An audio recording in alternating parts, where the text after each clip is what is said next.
કેમ છો મિત્રો? શ્વાસની વાતોમાં આપનું સ્વાગત છે. આજે આપણે એક એવા શબ્દ વિશે વાત કરશું કે જે વાંચવામાં સાંભળવામાં ખૂબ જ નાનો લાગે, પણ એનો અનુભવ કરીએ તો જાણે આખું એક બ્રહ્માંડ સમાઈ જાય. અને એ શબ્દ છે શક્તિ. શક્તિ શબ્દ વાંચીએ કે સાંભળીએ એટલે તરત જ આપણા મનમાં એક બળ, એક તાકાત, કોઈકને હરાવી દેવાની હિંમત કે કશુંક જીતી લેવાની ક્ષમતા, એવા વિચાર આવે. સંસ્કૃતમાં શક ધાતુનો અર્થ થાય છે કરી શકું કે સમર્થ હોવું. અને એની સાથે જ્યારે પ્રત્યય તી જોડાય અને શબ્દ બને શક્તિ. હવે આ તો ભાષાશાસ્ત્ર પ્રમાણે વાત થઈ. તત્વજ્ઞાન પ્રમાણે આપણે વિચારીએ તો શક અને અતિ એટલે એવી એક ક્ષમતા કે જે માણસને એની મર્યાદાથી પણ આગળ લઈ જાય. પણ શક્તિ એટલે હંમેશા બળ કે મહાકાય સ્વરૂપ કે અત્યંત ક્રોધી સ્વરૂપ એવું નથી.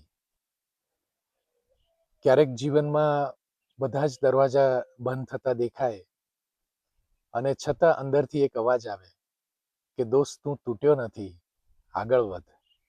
તો એ પણ શક્તિ. કે પછી નોકરીમાં શેઠ દ્વારા અપમાન થાય અને આખા શરીરમાં દાવાનળ લાગે કે હું હમણાં જ રાજીનામું આપી દઉં, કે હું આમ કહી દઉં, કે આમ કરી દઉં.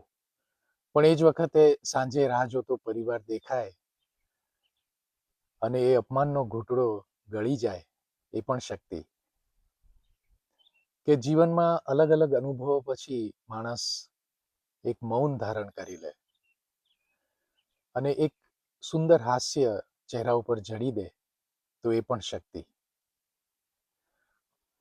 હવે આપણે એક અલગ દિશામાં વિચારીએ તો બ્રહ્માંડની રચના, બિગ બેંગ થિયરી વિશે જો જાણતા હો તો એવું માનવામાં આવે છે કે આજથી લગભગ 14 અબજ વર્ષો પહેલા એક વિશાળ ઉર્જા સાથે ઘણા બધા તત્વો, પદાર્થો છૂટા પડ્યા અને ખૂબ જ ગતિમાં એ બધા વિસ્તર્યા. અને ધીમે ધીમે ધીમે એ તત્વો, પદાર્થોમાંથી સૃષ્ટિનું નિર્માણ થયું. પણ ક્યારે? જ્યારે એ સર્જનાત્મક ઉર્જાનો સમન્વય થયો શુદ્ધ ચેતના સાથે.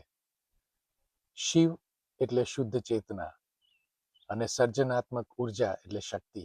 દરેક શક્તિ સાથે જ્યારે શુદ્ધ ચેતનાનો સમન્વય થાય છે ત્યારે કશુંક સુંદર સર્જાય છે. પછી એ લડી લેવાનું બળ હોય, કશુંક જીતી લેવાની ક્ષમતા હોય, કે આત્માને સ્પર્શતો પ્રેમ હોય, કે પછી માત્ર શ્વાસને સંભળાતું મૌન. જલ્દીથી ફરી મળીએ છીએ નવા શબ્દ, નવા વિચાર, નવા અનુભવ સાથે. ત્યાં સુધી આપ સર્વેની સુખાકારી ઈચ્છું છું.